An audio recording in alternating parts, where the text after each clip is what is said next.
வணக்கம் நண்பர்களே, இன்றைக்கி நாம் ரொம்பவே சுவையான பரங்கிக்காய் அல்வா செய்ய போகிறோம். பரங்கிக்காயை எங்கள் ஊர் பக்கம்லாம் அரசாணிக்காய்னு சொல்லுவாங்க, இல்லைனா சர்க்கரை பூசணின்னு சொல்லுவாங்க. பரங்கிக்காயில் விட்டமின் பி, சி சத்து இருக்குங்க. இது நீர்ச்சத்துள்ள காய்ங்கிறனால உடலுக்கு குளிர்ச்சியை தரும், வயிற்றெரிச்சலை போக்கி பசியை தூண்டும். இந்த சுவையான பரங்கிக்காய் அல்வாவை பரிமாறுறதுக்கு நாங்கள் வாழை இலையில் கிண்ணம் செஞ்சுருக்கோம். அதையும் கண்டிப்பாக பாருங்கள்.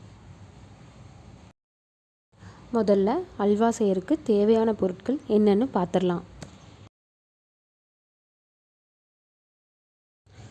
பரங்கிக்காயை தோல் சீவி உள்ளே இருக்க விதையெல்லாம் எடுத்துட்டு துருவி வச்சுக்கோங்க. பரங்கிக்காய் துருவியது 1 கப், சர்க்கரை 1/2 கப், நெய் 1 கப், ஏலக்காய் பொடி, முந்திரி தேவையான அளவு, திராட்சை தேவையான அளவு. சர்க்கரை நம்ம பரங்கிக்காய் எடுத்துருக்கிற அளவுலேருந்து பாதி எடுத்தால் போதுங்க. ஏன்னா இந்த காய் ஏற்கனவே இனிப்பாக தான் இருக்கும். அப்புறம் நம்ம அல்வா செய்கிறதுக்கு தண்ணி எதுவும் சேர்க்க தேவையில்லை, ஏன்னா இந்த காயிலேயே அது வேகிற அளவுக்கு தண்ணி இருக்குங்க. நாம் இப்போது அல்வா செய்ய ஆரம்பிச்சிடலாம்.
பரங்கிக்காய் அல்வா ரெடி ஆயிருச்சு. நீங்களும் கண்டிப்பாக செஞ்சு பாருங்கள். உணவால் அன்பை வளர்ப்போம்.